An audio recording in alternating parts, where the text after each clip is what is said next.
Okay, welcome back to the Yoga Well podcast. I'm Chase Bossert. I was a longtime student of Mr. Dsikachar, and we talk Viniyoga on this podcast. All things Viniyoga. Today, I have Annie Jones with me. Annie, you're a friend and colleague and student and currently assisting in our yoga therapist training. You're also a very accomplished Vedic chanter and a clinical herbalogist. Thanks for being here.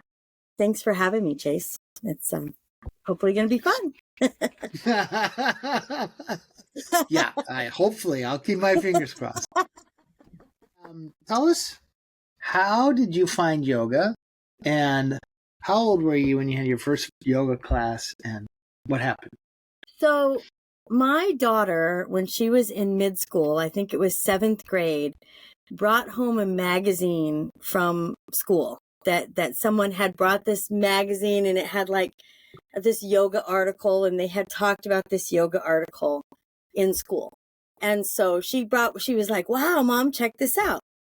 And so she brought this home, and we did this like 6 or 8 poses, right? And it hurt the next day, holding these like boat pose and different things. And so, but it was interesting, and it was different, and it was fun. And so we went to a local class in the evening a couple of times, right? To just kind of mother-daughter thing, right? To do this. Later, when I went on the road, I decided to take some classes because it was a good way to exercise, because I didn't need any special clothes. I didn't need to go any special thing. I could just learn a few things and do it myself. And that's kind of how it started.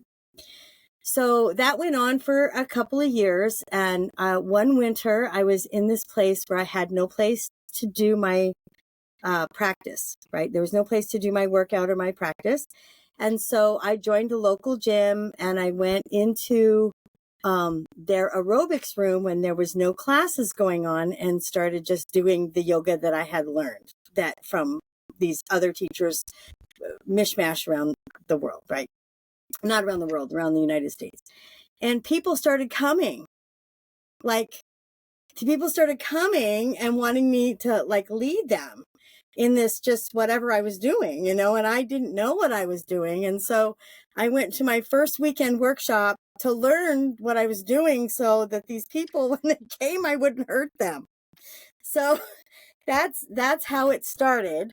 That first program was Yoga Fit. If you remember Yoga Fit, went back in the days, long time ago, right?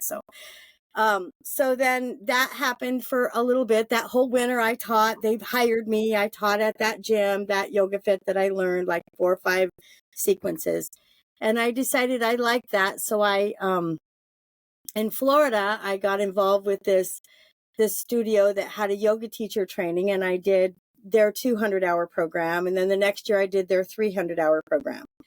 I kept having all these questions, like, I'm an herbalist. And so, when I work with people, I've always worked with people for a really long time. And so I would have, these people are breathing this way. Isn't there something that we can do with them? One of the teachers, Vaz, used to take me to the park and like watch how people walked and to observe like what area of their body might need to do different things. And so I would always ask him these questions, and pretty soon they sort of kind of got a little irritated because they didn't have any answers. And so they sent me to see Mr. Dsikachar. There you go. Fantastic. I love how he has the answers. Yes. Yeah. So they sent me to go and do they said, not a lot of people always like him, but he's really got a healing bend to him. And so, go check that out, and, like, go do that. And so I did that. It kind of went from there. When you say they sent you to go see Mr. Dsikachar, what does that mean? Was he teaching in the U.S. or did you go to India? What happened? Well, at that time, Mr. Dsikachar was doing these like week-long workshops in Canada and the United States. Mm-hmm.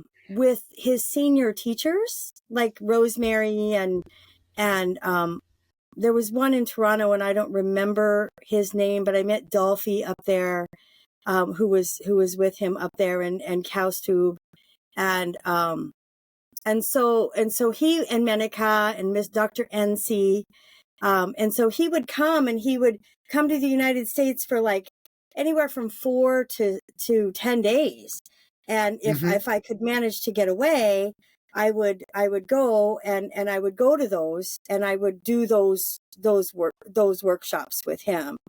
That was, yeah. And so I did that. And then, after, like, I don't know, Approximately a while. what years are these?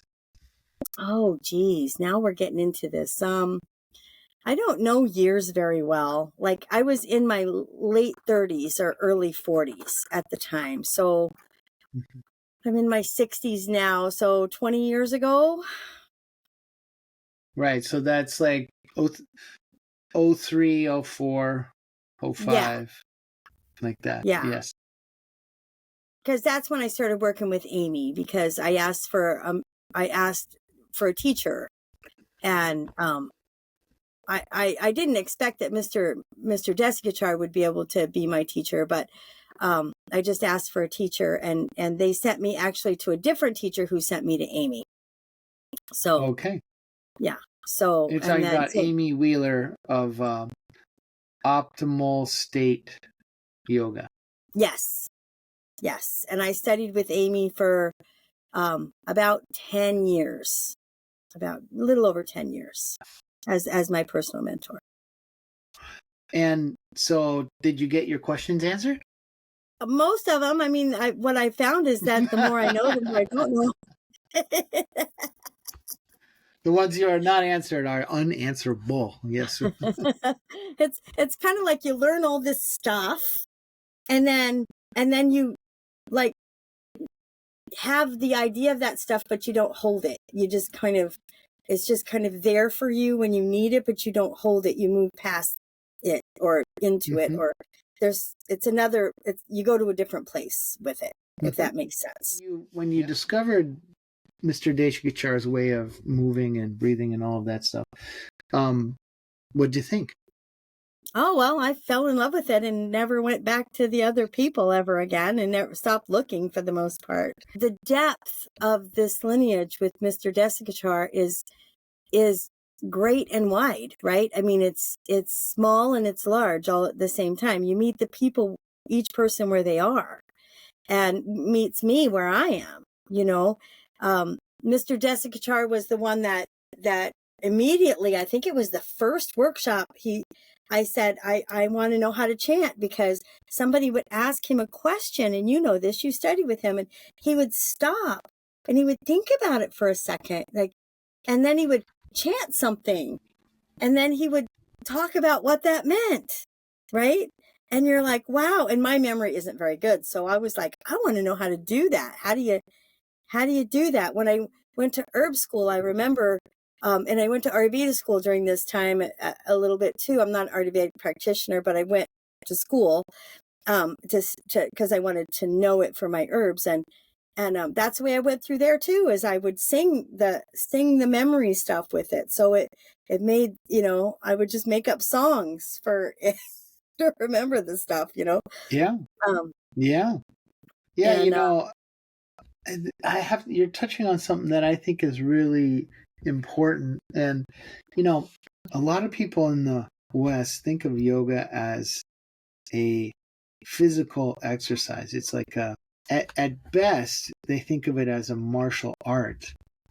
And when they think martial art, they're not recognizing that the physical practice of it is the expression of these really deep principles about what it means to be alive and what is our relationship to, and how does it go wrong and what to do about it.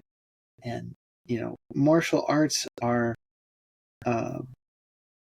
arising up out of these ideas about what is. And a lot of that is really lost on our culture when when people think about martial arts or yoga, they just think physical movement, exercise, right? And I think what's so interesting about that way that Mr. Dsikachar is responding is he's tying everything down to some sort of discourse that has happened over the ages. And if you look at, yoga has a really well-developed discussion about what it is to be human, what it is to engage in your life. And that is, I think most of it, a lot of it is in Sanskrit. And, that's one of the things that was so interesting about studying with him is that he taught the texts. And then not only is he teaching the texts, but he's chanting the texts. So interesting. Yeah. Yeah. So you asked to chant pretty early then. Yes. I mean, that was one of the first things that Amy and I did, actually, was chant. Right. Let me just say something really quickly about this, and then we'll go on with that. But this idea that, the people in the West, do think of yoga. And even now, I started a recent class. I work a lot with artists right now in my life because I travel in an artist community. And even still, new students, when they come, they're still on this idea that, they move fast. They want to make it exercise, like physical therapy or whatever thing is. And I always have to remind myself that even in the texts, right, in Bhagavali, in the text, it says that we start with the physical structure. We start with, they're all connected, but people are going to have the physical experience first. When they have that physical experience and we can try to slow down and help them understand that physical experience, then slowly, it can move deeper it always affects all the levels, but for them to really begin to settle into those levels takes time. Yeah. I know even in my life, I've been doing this a while and I find myself not there. So, I always have to kind of go back and remember that's okay. We can't get it wrong. And that Right. we just meet people where they are. Right. So that's, anyway, when you were talking about the chanting the texts and the physical part, and but these ancient people, man, they had it. And this is ancient stuff. This is not new. None of this is new. So you weren't really interested in chanting because of the singing or the sound or the musical aspect of it. You were interested in it because of the memory, mnemonic piece. Is that correct? Content, right? Because the memory and the content and that, right? And the first thing I learned to chant was the Yoga Sutra, and I remember Amy and I sitting, because we would go. I did a show down by her, and so I would go down there, and I would do every Friday, and so I would meet her at noon every Friday and spend the afternoon for however long, and during that 8 or 9 week period, and it was just so terrible.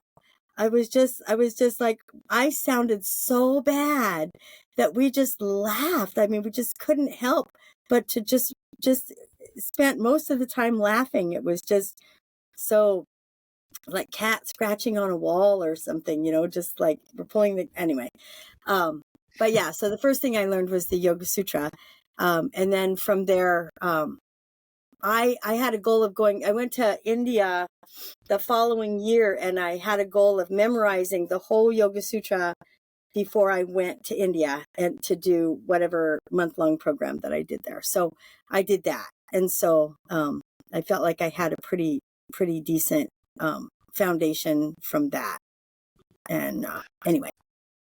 I love that. So you memorized the whole Yoga Sutra, and that was like the foundation before you went. Did you go for a chanting program, or did you do chanting there, or what did you do when you were there?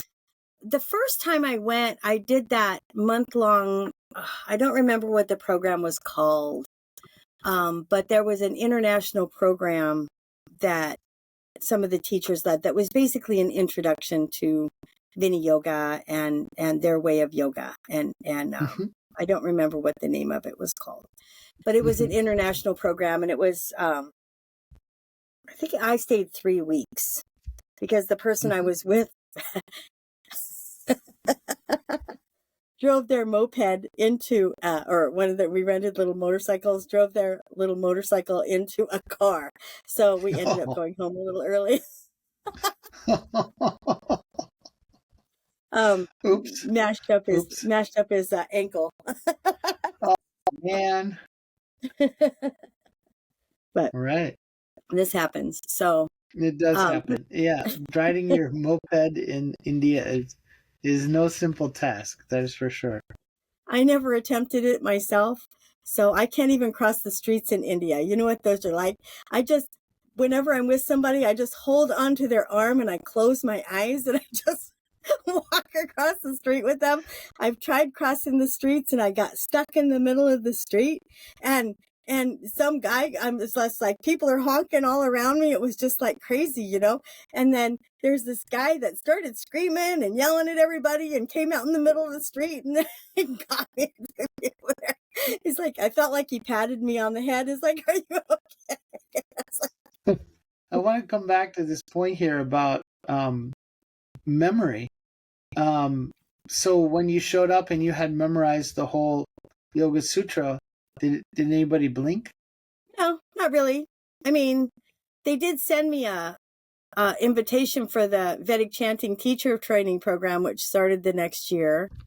But I also didn't I mean, they didn't really chant that at that. They did Ma Aham there and Asatoma, a few of those kind of, like little introduction things. Mm-hmm.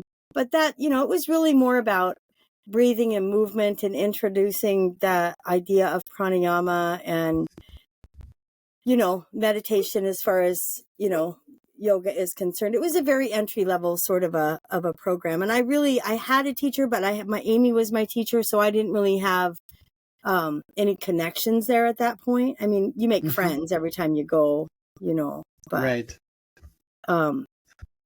anyway, yeah. So what role does memorization have for you now?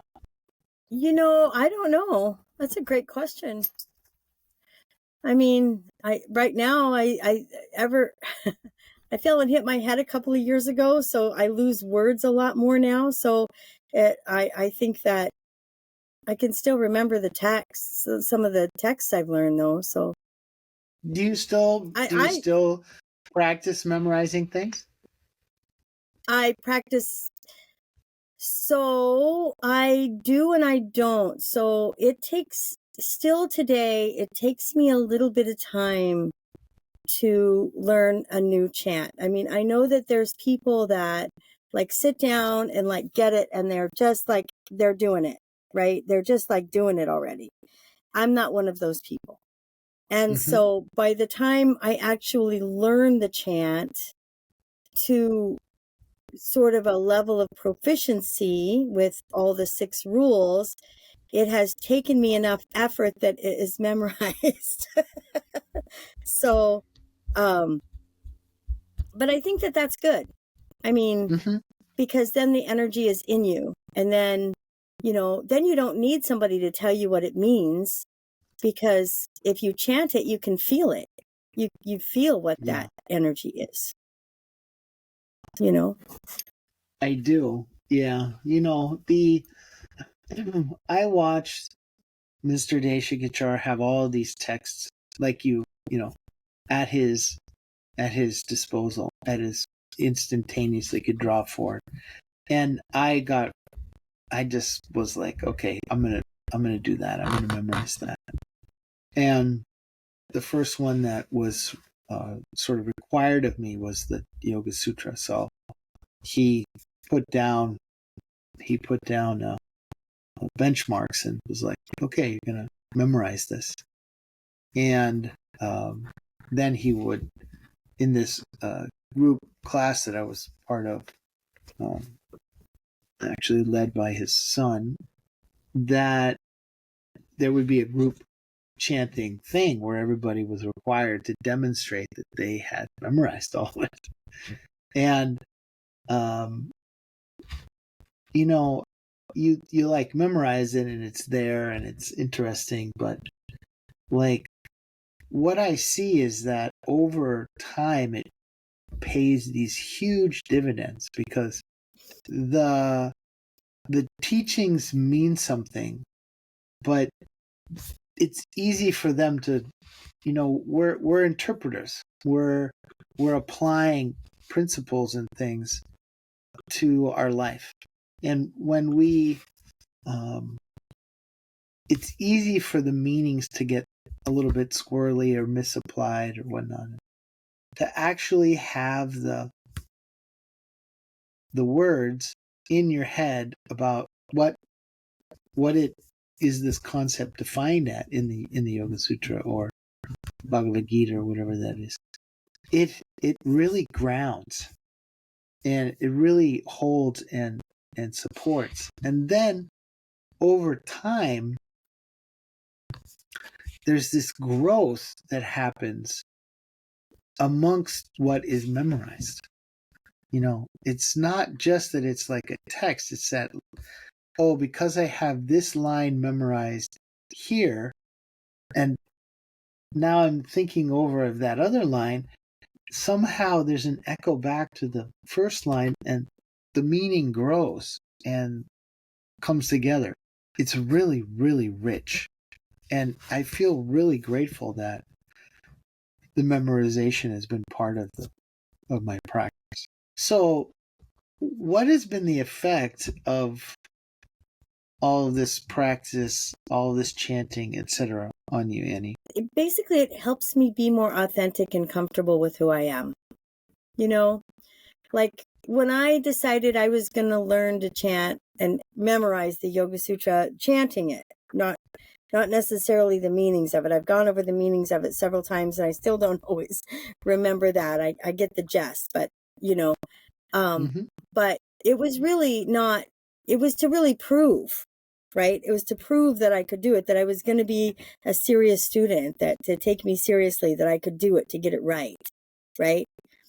And so that's something that, like in my life, I always felt like I needed to prove something, like I needed to prove that I could get it right, to be okay, to stand up for whatever. And I don't have to do that anymore. Like part of it might be age, but the other part of it might just be I'm okay with who I am. And just I'm not the same as everybody else. No one's the same as anyone else, right? And to really accept that in yourself and know that, that maybe dominant culture isn't necessarily even my thing. That I live in a counterculture. I travel in an artist community and that feels right for me right now. And when it's not right, I'll stop doing it.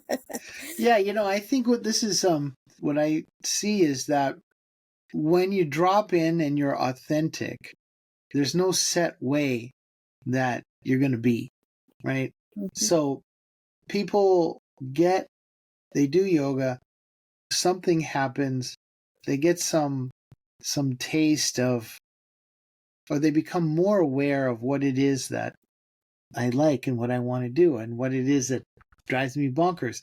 Somehow that becomes more visible. And then there's a process where we actually step through things and have the courage to let go of the stuff that is in our life that's really not that interesting or exciting, and the courage to pursue the stuff that lights us up and is really fun and interesting and whatnot. And as we do that, the result is that your life has more satisfaction and it's more interesting, and there's more joy, there's less suffering, etc. And who knows how it's gonna look? For some people, they get less busy, they're more at home, they have less travel, etc. Things I think is interesting about your process is that it's almost like you had more travel as a result of yoga. Maybe that's not true, but what's your how do you see that? Well, I've traveled. I mean, I've lived on the road for 25 years, right? So 25 Mm-hmm. years is what I've been doing that. I've gotten off the road a couple of times. I've always maintained my business that is a traveling business. So I've always been a little bit on, had to go here or there, right? For Mm-hmm. this or that. I think that being on the road for me is simplified.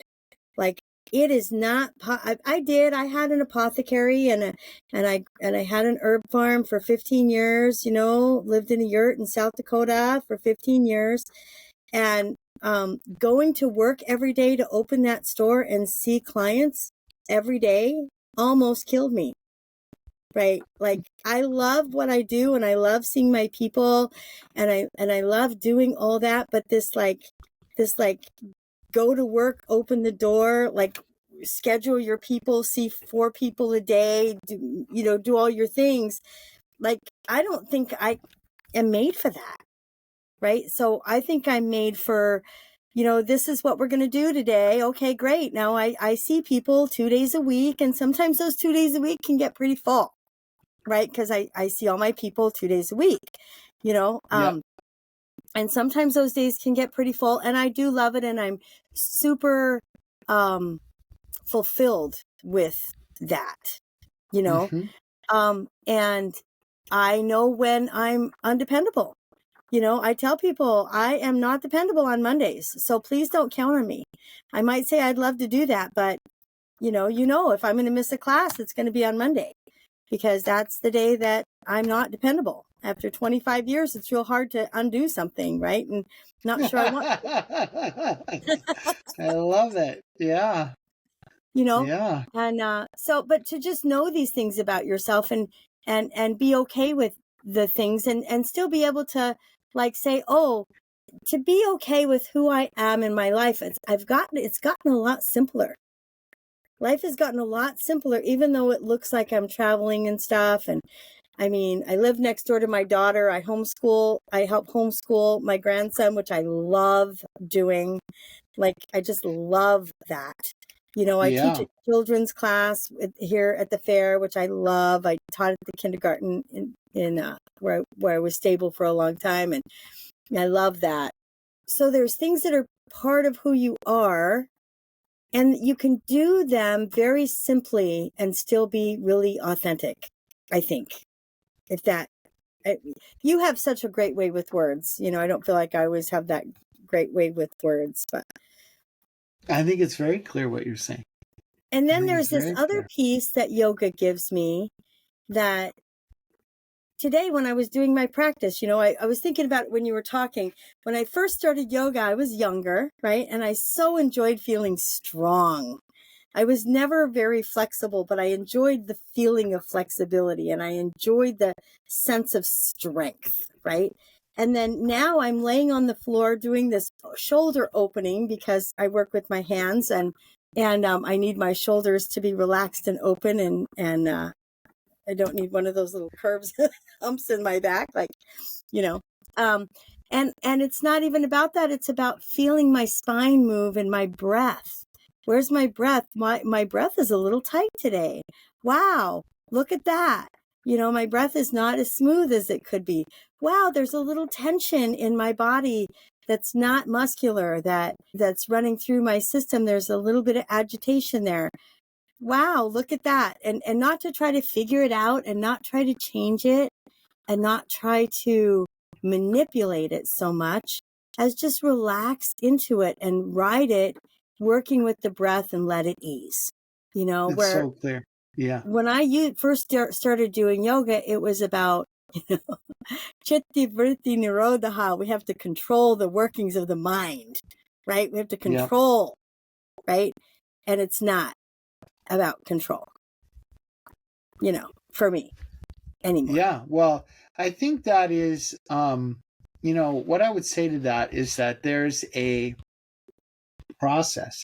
The first part of the yoga process is kind of getting your life back getting some discipline, seeing how I'm tripping myself up unintentionally, and and reining things back in, right? Reining things back in.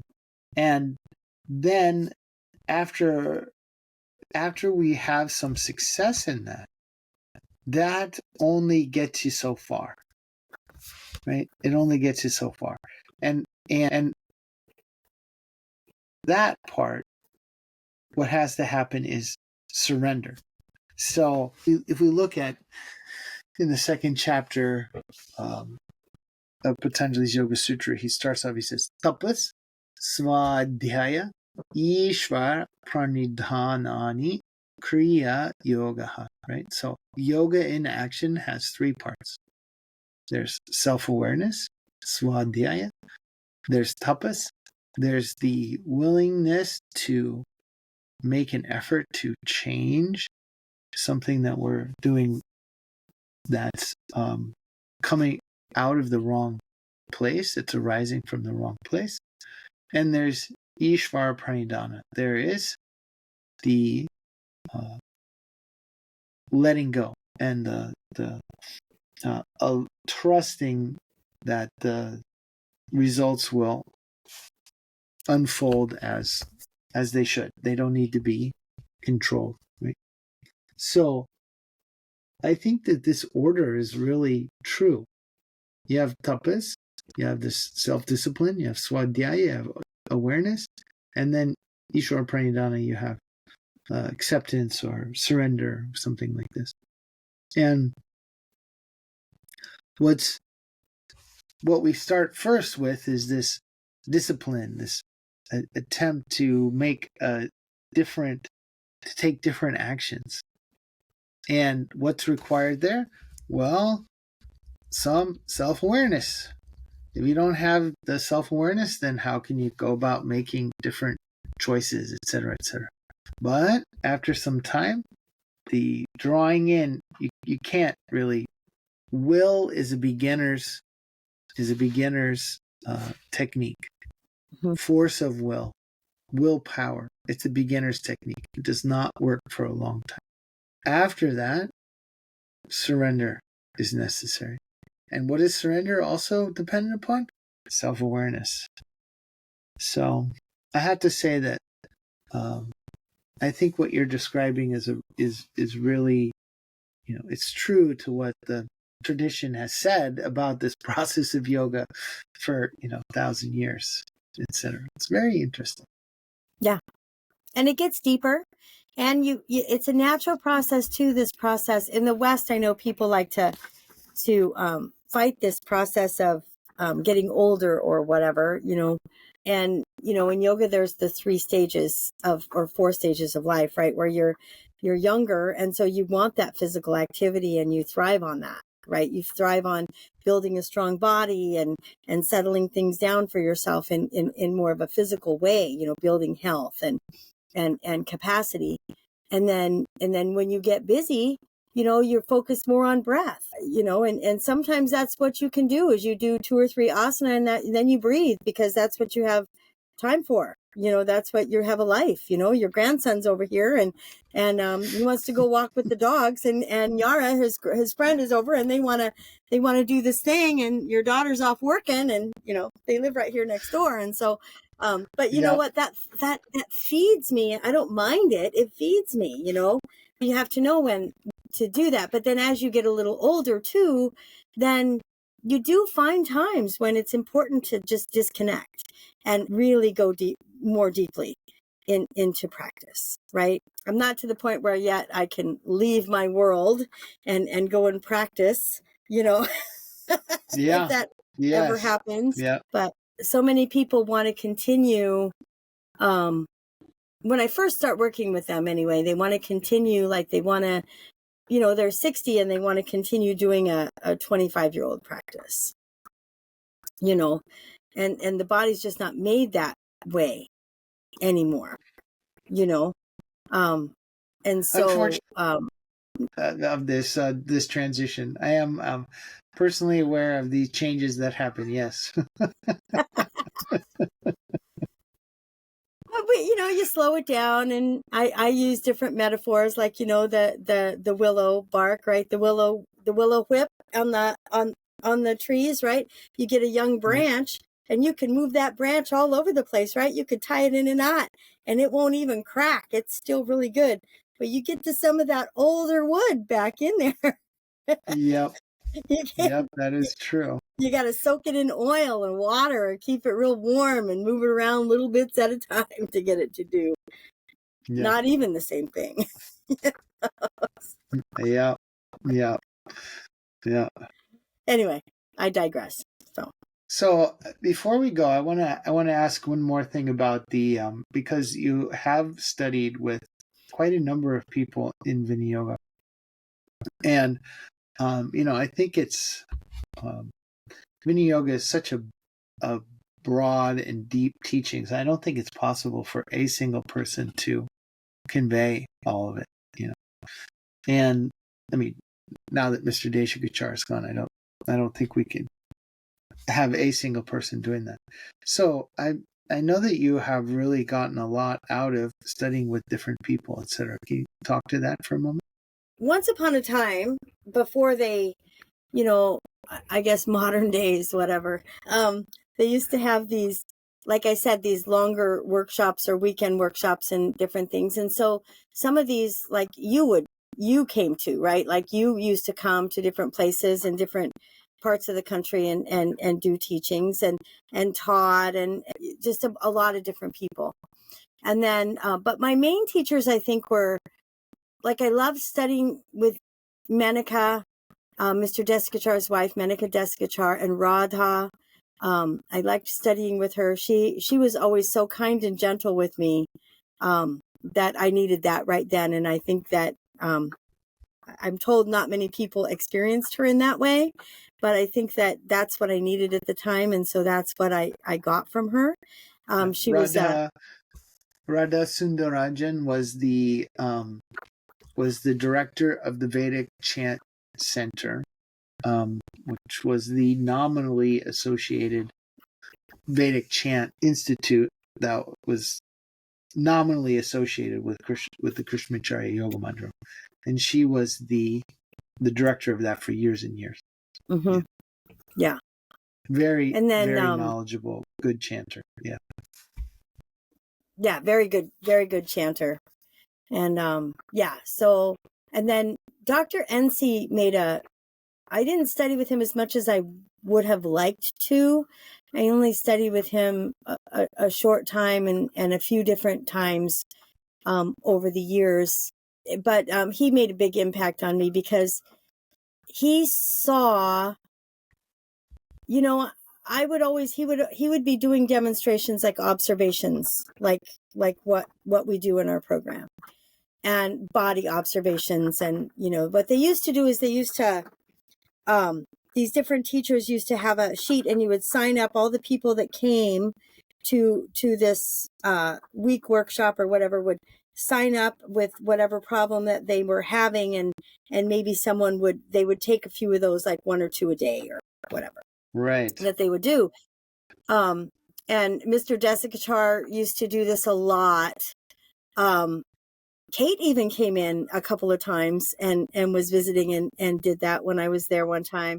But Dr. NC, I remember the first time that I was so taken with his studies, because he was asking people and observing, and he was back behind. And so I tried to walk back behind to see what he was doing, right? Because I couldn't see what he was doing. And he called me over and was like, see this right here? You can't, like, he would point it out, like right there. And then he said, take your hand and put your hand right there. And you take her pulse while you're here. Let's do the pulse while you're here. And so then that time, and the whole, like 2 other times after that, he would do that with me. And I felt like I learned so much from that kind of an exposure with him, Yeah, that's fantastic. But soon after that, he left the Mandram and went his own way. So I didn't get a chance to do much more with that. But And then we went all to these really long programs instead of kind of these other kinds of studies where you could kind of build it together with different people. Yeah. But that is one thing about studying at the Mandaram is they really have a wealth of teachers, and they're seeing so many people that they do observation intensives, and you can go and watch them give classes for all day, and that's really interesting. I agree. Dr. NC was really an interesting therapist. He really has a good way in therapy. Philosophically, he has some important differentiations from Mr. Dsikachar. And I think that they're actually based in the fact that his religious practice is from a different religious group than Krishnamacharya's. So he has some takes on things like Panchamaya model and whatnot, which are a little bit different than Mr. Dsikachar, but which is really interesting. So, and I was really impacted by that. And I still think to this day, sometimes I don't always see things when I'm doing observations. Right. Yeah. But, and I'm also not afraid to ask now if I can place my hand there. Right. And that was because of that encouragement that I got from that. That's great. So that's super. Yeah. And everyone at the Mandaram has always been, and everyone in the lineage really, has always been really encouraging and really knowledgeable and really supportive. And it's always been about yoga and about, it's always been about yoga and authentic yoga, well, not just about, I think one of the things that happens with Viniyoga is that Viniyoga attracts curious people. It attracts people who want to understand, who want to know, why does this work? And what are the mechanisms that are operating underneath it? And, I think that is one of the things about Viniyoga is it presents really intellectually satisfying explanations and structures. Like everything fits together in a coherent manner. Body, breath, mind, emotions, behavior, spirituality. That we have practices for all levels. We have ethics.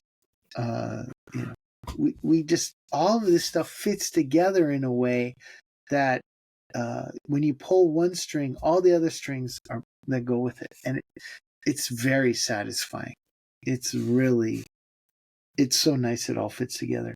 This is what happens when it's based upon the texts, right? When it's based upon the Vedas and it's based upon these ancient teachings, and not just, that's why we chant at the beginning of a class and at the end of a class, right? It's to say that this isn't mine. I didn't make this up. Yes, it comes through us, but it's something else. It's really much deeper, really much further back than that. And I think that it is that way that you're describing, because they've stayed true to those teachings and that and those texts and the way that those all come together.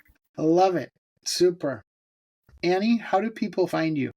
It's Wild Roots LLC, Wild with a Y, WYLD Roots LLC.com.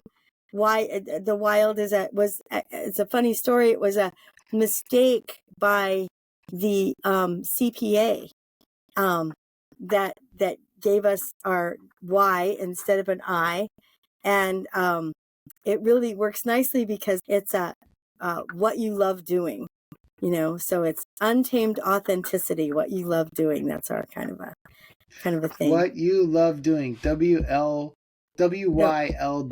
I love it. That's so good. Wild. What you love doing. WildRootsLLC.com. And do you still practice as an herbologist? I'm not so heavy into my practice. I still see some people that I've seen for some time. I'm just really not set up for it at this time to do that. So it's always going to be part of me and all of that. But, I'm a yoga therapist. I'm a yoga teacher. So I'm a chanting teacher. So that's really kind of, dig one well deep. Right. So that's kind of my direction that I'm going. In South Dakota, I didn't even tell people sometimes they were doing yoga therapy. Like I was in the middle of a very rural area, and all people came for was to feel better, right? Because that's what they come for, is to feel better.